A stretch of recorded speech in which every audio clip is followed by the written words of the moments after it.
So 1903 has come to an end, and we have seen the first World Series played between the Cleveland Naps and the Pittsburgh Pirates. The Cleveland Naps win 5-2. So we had the best possible result here, winning the American League with an 89-51 record. A great record at home, 51 wins and 23 losses. And then they were able to beat the Pittsburgh Pirates in this 9-game series 5-2, including this one game, Game 4, 18-15. Crazy game.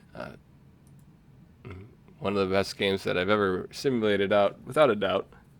Without a doubt. So that was a fun series. It was awesome to be able to partake in the first World Series. I have recaps of all of those that are probably going to go in a separate section. But I did make highlight videos today. So here's the wrap-ups for the World Series, the first one. Go to the manager's office here. Our goal is to play close to 500 ball. I'm saying we did that. They wanted me to upgrade at shortstop as well, but John Garchnar was one of the players of the game in the World Series. So special shout out to John Garchnar for helping the team win the World Series. The real World Series in 1903 was between the Boston Americans in the AL over the Pittsburgh Pirates. Boston had a 91-47 record.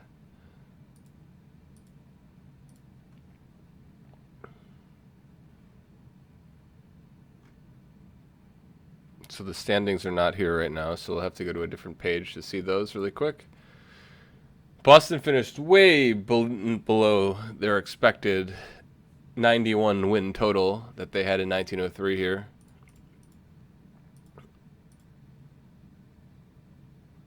The batting leaders, Roy Thomas for Philadelphia hit 382, Cy Seymour for Cincinnati 370, and Nap Lajoie at 369 for Cleveland. Sox Seabold led home runs with 14, Charlie Hickman at 11, and Nap Lajoie with 10. We had Sam Mertes with 119 runs batted in. Nap got over 100 with 101, and Charlie Hickman with 98. Frank Chance and Sammy Strang with 55 steals, and Mike Donlin at 47. Looks like Roy Thomas, Cy Seymour, and Honus Wagner were the best players according to the batting war. And you had Waddy Lee with the best earned run average at 223, Eddie Plank 226, and Bob Wicker 233.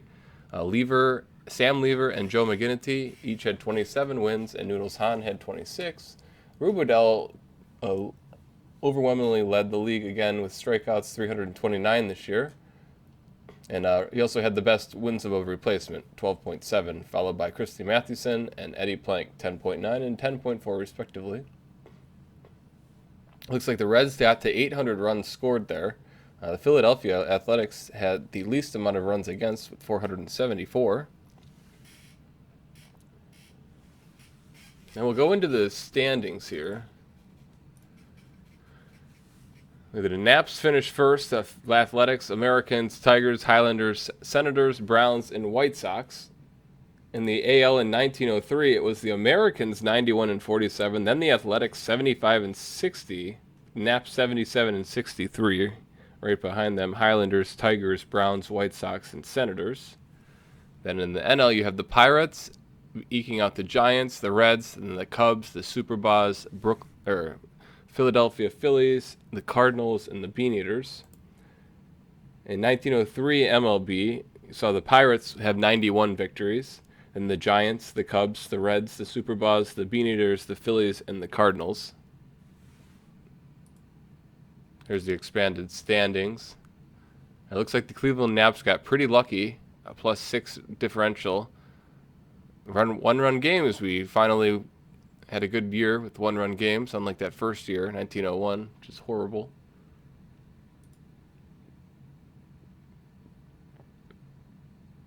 Look at the statistics here for the league. Here's your batting leaders. Got Roy Thomas, batting average, Sox Seabold, home runs, Sam Mertes, runs batted in. Roy Thomas on base percentage, Nap Lajoie in slugging, Mike Donlin in on base plus slugging. Roy Thomas in WAR, George Brown in at bats, Cy Seymour in hits, Ginger Beaumont in runs, Tom Daly in doubles, Bill Bradley in triples, Cy Seymour in total bases, Frank Chance in stolen bases, Jimmy Sheckard in caught stealing, Harry Bay in strikeouts. So Harry Bay with 78 strikeouts there. That's not good.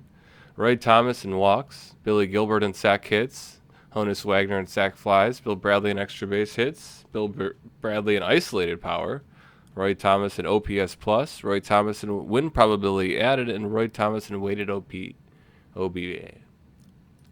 I'm not going to read all of these as off. I'll just sit here. That was the first time I did that for the batting letters. That might be the last time that I ever do that. It's As I was going through the first couple of them, it didn't seem too bad, and then I got through 25 of them, and I was like, yeah, it's a lot. Hitting streak, Johnny Kling with 27. On base streak, Mike Downland, 49. And Earl Moore with that 11-game undefeated streak.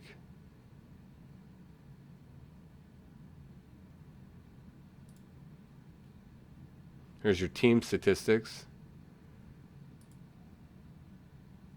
The pitching. The fielding. And finances are turned off. But I guess there's still something.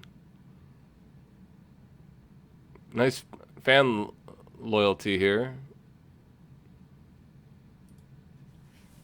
1902 simulated results were in. Home runs per at bat is up 13%.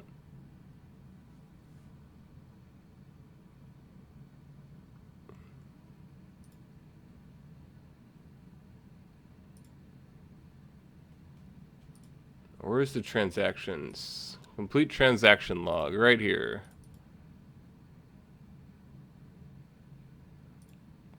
Injured list stuff happens in January.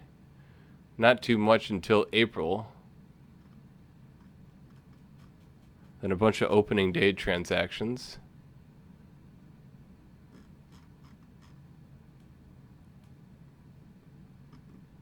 So a lot of different transactions throughout the year. It's hard to keep up with.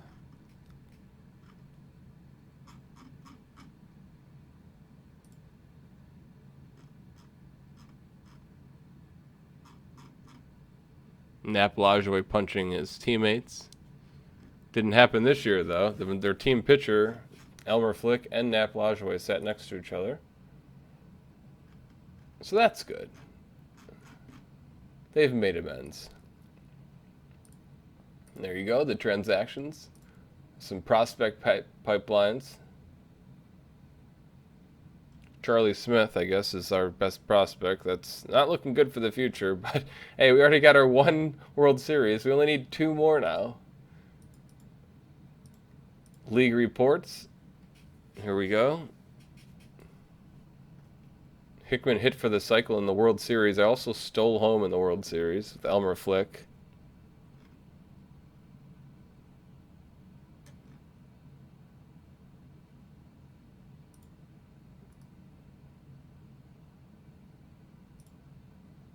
Team versus team records. Cleveland Naps pretty strong. We had more than 10 wins versus every single team, which is probably the best in baseball. Check out what Pittsburgh did. Yeah, they went 10-10 versus the Reds. That's neat. Top performances: Bill Bradley in the World Series, the 115. Rube Waddell, 18 innings pitched, 6 hits, and 22 Ks. That's a record. That's going to be a record. That's not going to be beat, I'm pretty sure. I'll be very surprised if 22 strikeouts gets beat. Ever. Bill Bernard had a really good game too there. But yeah, Bill Bradley takes the cake twice.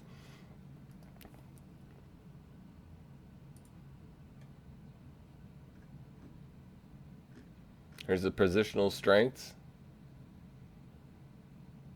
Earl Moore is not a closer. Must not have updated that.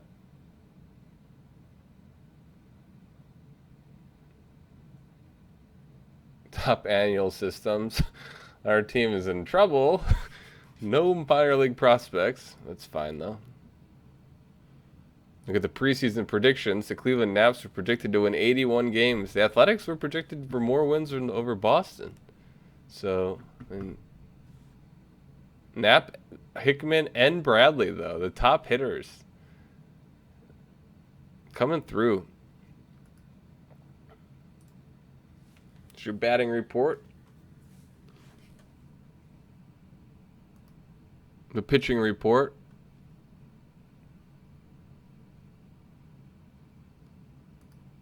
The fielding report. The zone rating for the Cleveland Naps. Pretty good, except Pittsburgh was just a little bit better. Don't need the schedule grid. That's ugly. Team power rankings. So New York was the best team, even though we won the World Series. We couldn't quite catch New York because the Naps ended up really bad at the end. We will be the Indians for a long time, and then we'll be the Guardians in 2022. So that takes care of the league reports.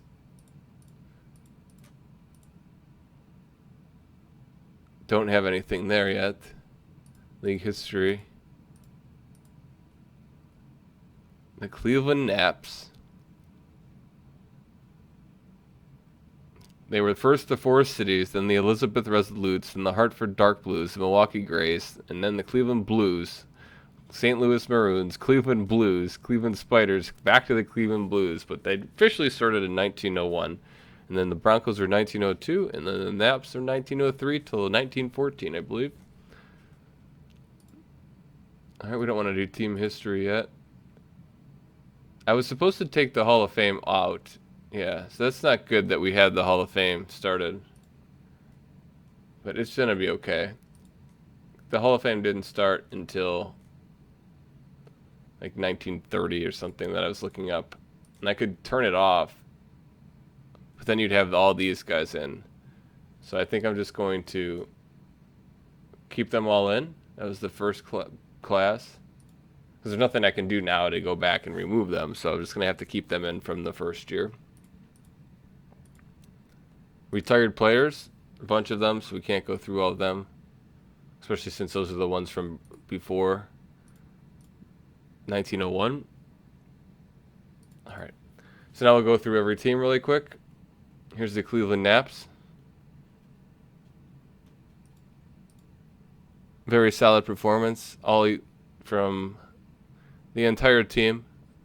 One notable player that's not on the team anymore is Jack McCarthy. We lost him at the beginning of September. He was a very big contributing factor to the team.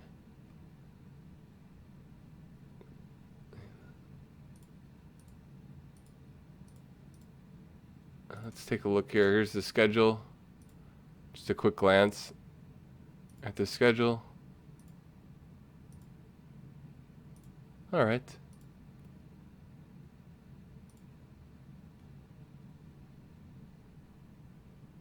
And the Philadelphia Athletics.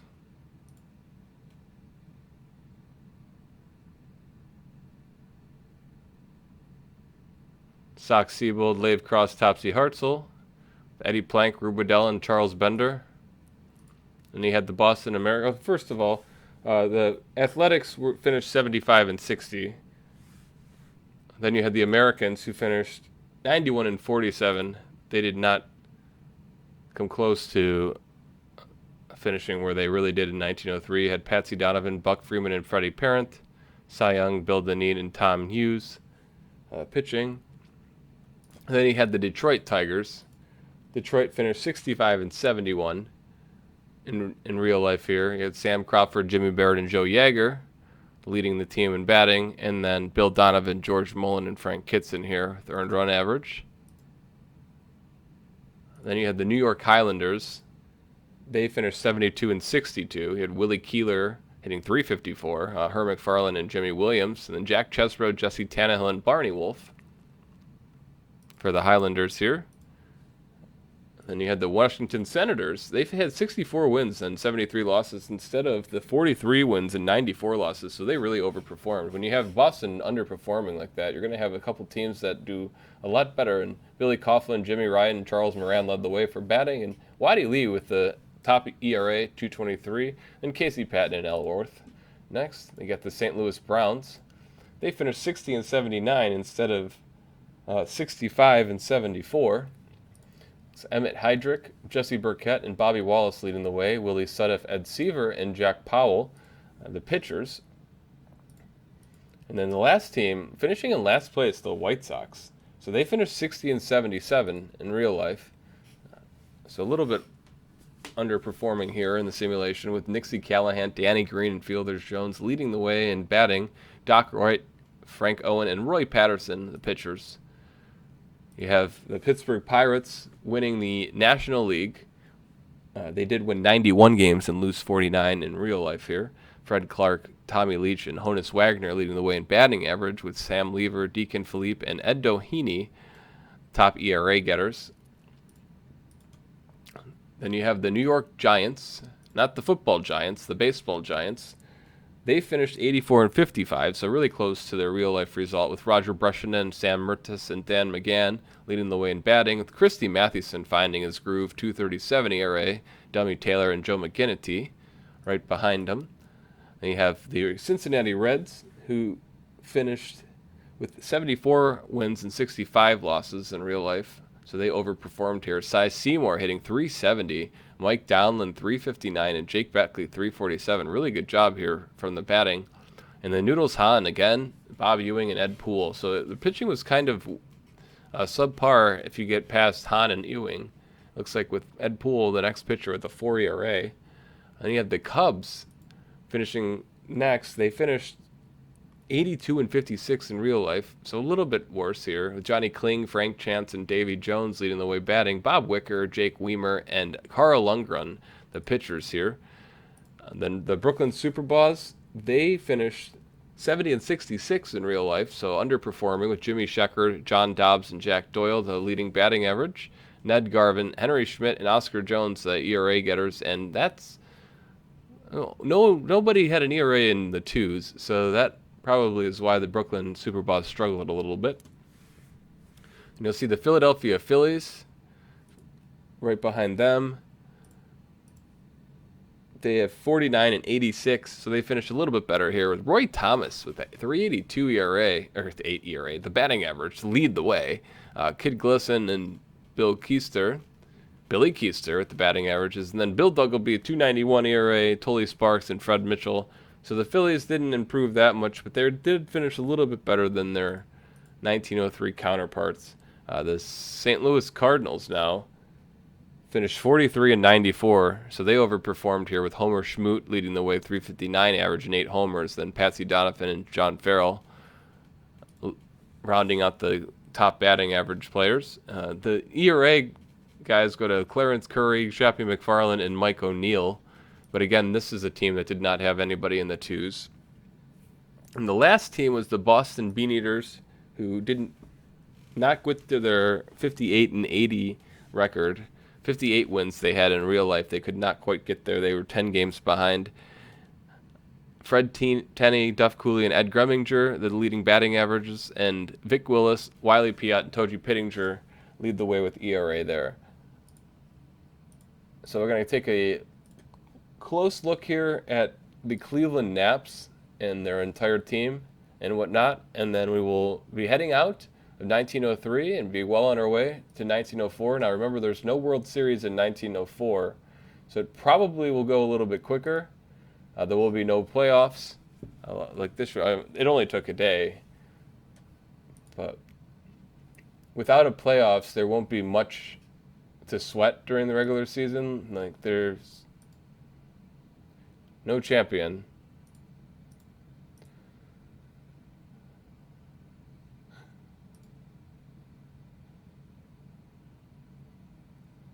There's our front office. Todd Vance is pretty pleased. But without any financials in this league, there's not much going. So our staff cohesion's not happy. So everyone's feuding for some reason. That's not good.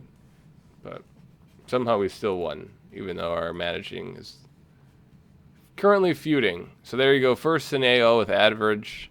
Second on base. First in pretty much everything here. We were sixth in stolen bases, but at least we had a positive base running record. First in defense, which is really good. ERA was pretty good as well. We were first in luck, batting average on balls in played, so that's nice. Home runs allowed, pretty low. Base on balls, could have been better here. Here's your batting leaders for the Cleveland Naps. The pitching leaders. Earl Moore had a really good season, but then Red Donahue came out of nowhere and was the playoff pitcher MVP for sure. Charlie Hickman was the MVP of the World Series, though. So here's your basic batting stats. Here's your pitching stats. Here's the postseason stats. Here's the postseason batting stats. Here's the fielding. Our favorite. Player ratings.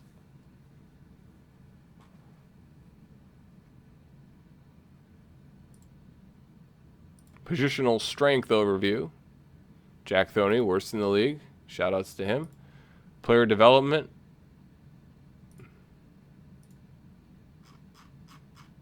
There's your player development. There's a lot of stuff right here. It happened in March, so it probably is going to happen again in March. The top prospects are just Hugh Hill.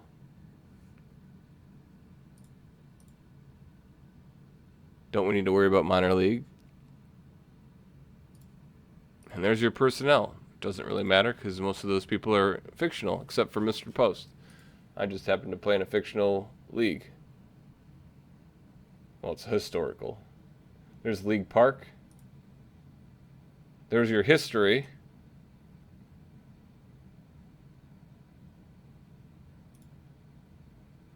Don't need that. Nap Lajoie. Jesse Burkett, though, was played for Cleveland. He has a lot of triples in his career. And no numbers have been retired yet. So Mr. Post, the manager, it's pretty good. Best finish first. Worst finish eighth.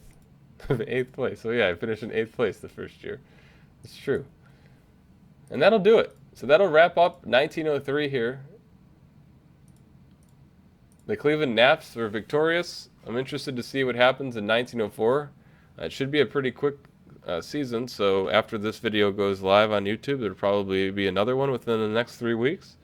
And we'll get to 1905 before May ends. I'm going to finish 1906 before June ends, and then we're going to be on a 1-year, 1-month pace until we get this bad boy finished. Should be a lot more manageable once we get to July. But in the meantime, go Naps, and I'll see you next time for 1904's wrap-up.